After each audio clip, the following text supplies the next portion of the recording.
नमस्कार, आप देख रहे हैं हल्ला बोल टीवी। मैं हूं दीपक शर्मा और हमारे साथ हैं जन स्वराज के प्रवक्ता दानिश खान।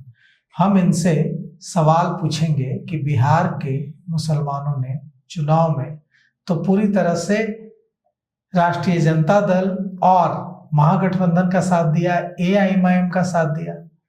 जन स्वराज के साथ नहीं दिखे बिहार में मुसलमान, जबकि प्रशांत किशोर जो चुनाव के पहले जिस रणनीति पर चल रहे थे उसमें मुसलमानों को पार्टी से जोड़ने की बड़ी बात थी। तो कहां चूक हुई और अब आगे कैसे बिहार में मुसलमानों को जोड़ने के लिए जन स्वराज काम करेगा, इस पर हम दानिश जी से सवाल करेंगे। तो दानिश जी, क्या आप ये मानते हैं कि चुनाव से पहले जन स्वराज मुसलमानों को बिहार में अपने साथ जोड़ने में विफल हो गया? न, विफल नहीं रहा। मुसलमानों का अपना एक समस्या है जो भाजपा को हराने का जो उनके अंदर वो होता है, और पहले से जिन लोगों से राजनीतिक पार्टनरशिप चली आ रही है उसमें एक लार्ज स्केल पे मुसलमानों का बड़ा तबका जो वहाँ पे राजनीति करता है। हमारे कुछ इदारे जो सिस्टम हैं, इस्लामिक सिस्टम, वो भी उसी चीज़ों से जुड़ा रहा। तो उनका मकसद प्रशांत जी बेहतर है, ये तो सब लोग मान रहे हैं। बिहार की कोई जात कोई धर्म नहीं बोल सकता कि प्रशांत जी अच्छे व्यक्ति नहीं या उनकी अच्छी सोच नहीं है, लेकिन उससे भी अच्छाइयों से ज्यादा उनको अपना डर जो होता है ना वो हावी हो जाता है। इसलिए वो इस बार भी बीजेपी को हराने के लिए ही वोट किए, और उसमें लालू जी एंड गठबंधन, कांग्रेस गठबंधन पे उन लोगों ने विश्वास ज्यादा दिखाया। ये बात सही नहीं है। इसलिए सही नहीं है क्योंकि अगर ऐसा होता तो एआईएमआईएम पर विश्वास नहीं करते लोग। एआईएमआईएम को तो खूब वोट मिला मुसलमानों का। अगर ऐसी बात थी कि मुसलमान को लग रहा था कि अगर हम राजद और महागठबंधन को वोट नहीं देंगे तो भारतीय जनता पार्टी जीत जाएगी, तो ओवैसी को भी वोट नहीं मिलना चाहिए था, लेकिन एआईएमआईएम को तो भर भर के वोट मिला। तो ओवैसी को मुसलमानों ने चुन लिया, लेकिन प्रशांत किशोर को छोड़ दिया। क्यों? कहां आपसे चूक हुई?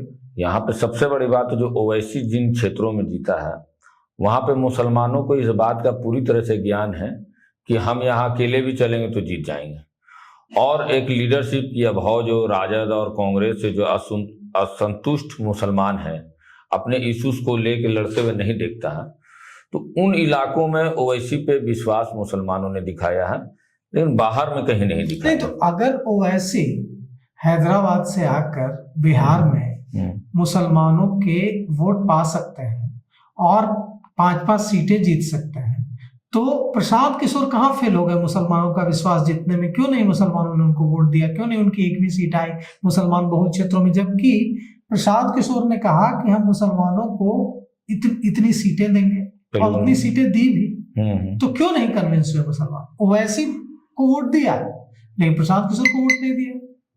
ये जो सवाल है आपका सही है, लेकिन मुसलमान जो है वो बीजेपी के और प्रशांत जी के साथ कुछ वोट नहीं दिखा, इसलिए भी मुसलमान ने रवैया किया है। लेकिन और न वैसी कोई लीडरशिप दिखी जिसपे स्ट्रांगली अर्व है वो किया जाए, तो वो कहीं ना कहीं एक विश्वास का रिलेशन जो है ना मजबूती से बन नहीं पाया, और दूसरे लोग जो है हर चुनाव आते आते आते ऐसा बीजेपी का बुखार को पैदा कर देते हैं मुसलमानों के बीच में कि वो तमाम अच्छाइयाँ और अच्छी चीज़ें, अच्छी बातें लोगों को में ताकत नहीं दिखती है। अब कैसे जोड़िएगा?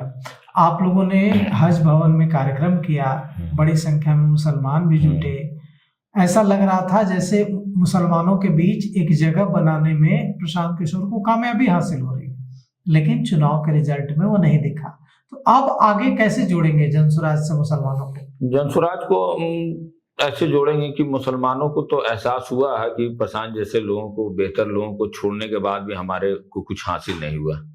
वही जो राजनीति है जिसे 40 वर्ष से पीछा छुड़ाना चाह रहे हैं और छूट भी नहीं रहा है, लेकिन उसमें एक ताकत, अब थोड़ा सा विश्वास लगा है कि जो जिसको हम जिताना चाहते वो जीत नहीं सकता है, क्योंकि जिसको मुसलमान जिताने की कोशिश कर रहा है वो बेच रहा है। अब राजद को क्या जरूरी था? भी 32 टिकट काट, सिटिंग एमएलए का टिकट काटा, किसी बेस पे काटा। उनका तो बेस एक ही चीज होती है, फिनांस व्यवस्था। तो मुसलमानों को ये चीज भी लग रही है कि हम जिताने के लिए अच्छे ऑफर्स को, अच्छे कमिटमेंट को किसी लीडर को इग्नोर कर रहे कि भाई भाजपा ना जीते, उसके बावजूद जिसके पीछे हम ताकत लगा रहे हैं वो क्या कर रहा है, वो अरब जनमत को बेच रहा है, टिकट के रूप में बेच रहा है। तो ये मुसलमानों के अंदर भी मैसेज गई है।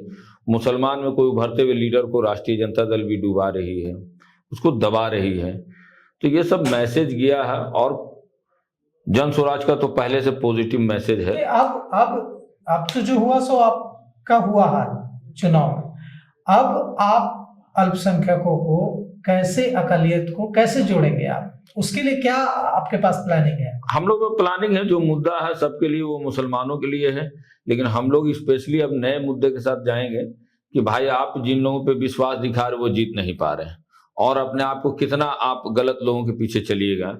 आप तो ठीक है, आप मजबूरी में लगा रहे हैं, लेकिन हिंदू का दूसरा वर्ग तो मजबूर नहीं न है, उसके बाद दूसरी ऑप्शन है तो वो यूज कर ले रहा है। लेकिन आप इस मजबूरियों से गलत लोगों के पीछे चलिए तो जिंदगी में हो जाएगा, आपको मजबूरियों में चलना होगा। आखिर बिहार में 25 साल से 20 साल से सत्ता परिवर्तन तो राष्ट्रीय जनता दल नहीं कर पा रही है। अब मुसलमान सत्ता में भी नहीं रह रहा और सत्ता के अगेंस्ट में रह के उसको मिल क्या रहा, कुछ नहीं मिल रहा। उनके बच्चों को पढ़ लिख के बाहर जाना पड़ रहा, विदेश जाना पड़ रहा। बिहार में तो ऐसे ही रोजगार की कमी है, तो मुसलमानों को कहाँ से मिलेगी? जब दूसरे लोगों के लिए भी नहीं है तो मुसलमान तो स्पेशल में थोड़ी आते हैं।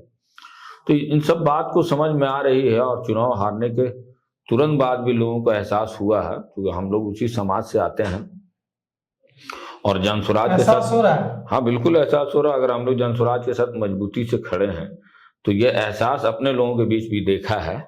हम लोग को उम्मीद बढ़ी है कि नहीं, अभी नहीं तो आने वाले टाइम में मुसलमान हम लोगों से जुड़ेगा, लेकिन उसको ऑर्गेनाइज करना होगा, उसको अपने अच्छे तरीके से करना होगा। कहाँ पे पिछली बार कौन कमी रही है, उस संगठन और दल को भी देखना होगा, हम लोग को भी देखना होगा। अभी एक बार फिर से प्रशांत किशोर घूम रहे हैं, जिलों में जा रहे हैं, उसका क्या असर दिख रहा है? प्रशांत जी अभी जा रहे हैं कि किन कारणों से हारे उसकी समीक्षा भी है, प्लस किन लोगों को संगठन दिया जाए उसकी भी समीक्षा है। तो दोनों चीजों पे वर्क कर रहे हैं, और समस्याओं पे भी, किस जिला में क्या समस्या है, पब्लिक की समस्या को भी समझ रहे हैं, संगठन में कहाँ पे कौन कमी रही उसको भी देख रहे हैं, किन वजहों से नहीं दिया वो सब पे सर्च करने के बाद उनकी यात्रा खत्म होगी तो हमको लगता है कि नए संगठन का निर्माण होगा, जिसमें अच्छे लोगों को लाया जाएगा, वैसे लोगों को लाया जाएगा जो लोगों को जोड़ सके और लोगों से जुड़े रहे। वैसे लोगों को संगठन में जगह देने की बात चल रही है। दिख रहा है कि हाँ बिल्कुल उसकी कोशिश चल रही है। बिल्कुल दिख रहा। प्रशांत जी तो पहले दिन से ईमानदार थे, तो हर चीज का अनुभव तो एक नया होता है, उसके हिसाब से काम करना पड़ता है। आज भी वो ईमानदारी से घूम रहे हैं, अपना ही तन मन धन लगा के।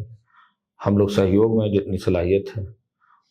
ये जो आरोप लगता है प्रशांत किशोर पर कि प्रशांत किशोर बीजेपी की बी टीम है, क्या इसलिए मुसलमानों ने भरोसा नहीं किया?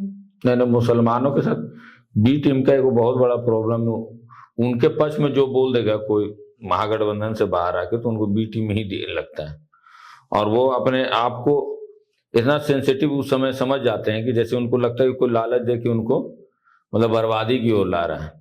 जबकि कोई आदमी समझदार व्यक्ति है, हाईली इंटेलेक्चुअल है, राजनीतिक लोगों के साथ बैठ के उनके क्लोज चीजों को समझा है, उसके बाद एक अच्छी चीजों को लाया है। प्रशांत जी के पास क्या अनुभव यही कि जिन लोगों के साथ उन्होंने काम किया, बैठे, उनके अंदर जो पब्लिक के लिए सिंपैथी होनी चाहिए, जो हमदर्दी होनी चाहिए, समझ रहे ना, और जिस उम्मीद से पब्लिक उन नेताओं को अपना नेता बनाए, वो चीज उनको उन लोगों के साथ बैठने के दौरान नहीं दिखा। तो उनको लगा कि जब ये कंप्लीट दोनों चीजों के पास अलग सोच है, नेता जो है वो लोगों को अपने लिए बरगला रहा है पॉलिटिक्स में आने के लिए, तो उनको लगा जब मैं 100% शुद्ध रूप से शुद्ध चीज लाऊंगा और सच्ची नीयत से, अच्छी नीयत के साथ लाएंगे, तो जनता की सोच और हमारी सोच जब दोनों की नेक सोच होगी तो एक स्वाभाविक है कि एक अच्छी चीज इस्टेब्लिश होगी। तो वो तो नेक नीयत से आया था, लेकिन चूंकि जनता को भी इस सब चीजों से ही कनेक्ट होकर रहना है, जाति धर्म क्षेत्रवाद, ब्राह्मणवाद, क्या बोलते हैं, बहुजनवाद, इस टाइप की जो राजनीति करते हैं, वैसी चीजों से ही लोगों का इंटरेस्ट है। इंटरेस्ट लोगों का भी इसमें नहीं है कि लोग जाति पाति धर्मवाद से हट के एक पब्लिक की हो, देश की बात हो, राज्य की तरक्की की बात हो। उसमें लोगों को अभी टाइम लगेगा। जो प्रशांत जी ने शुरुआत किया और वो भी बात बोलते कि जो चीज़ों ने हमने लाया है इसको एक्सेप्ट करने में भी पब्लिक को टाइम लगेगा। जब एक्सेप्ट कर लेगा तो एक नई चीज़ चलन में आ जाएगी। आज प्रशांत के डर से ही बहुत सारी चीज़ें सत्ता काम कर रही है।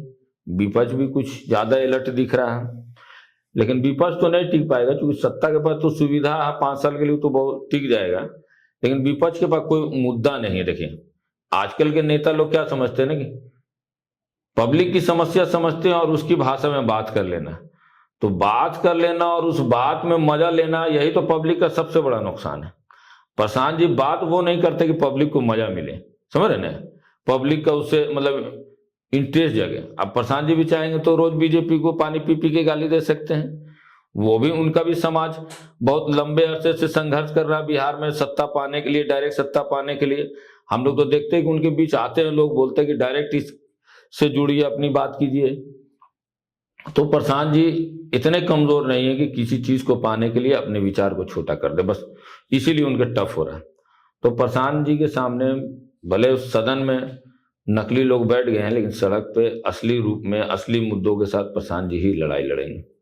तो देखिए, भरोसा है जनसुराज के नेताओं को, जनसुराज के कार्यकर्ताओं को कि भले ही सदन में हमारी संख्या नहीं है, सदन में हमारा नुमाइंदा नहीं है, लेकिन सड़क पर असली विपक्ष की भूमिका में हम ही होंगे।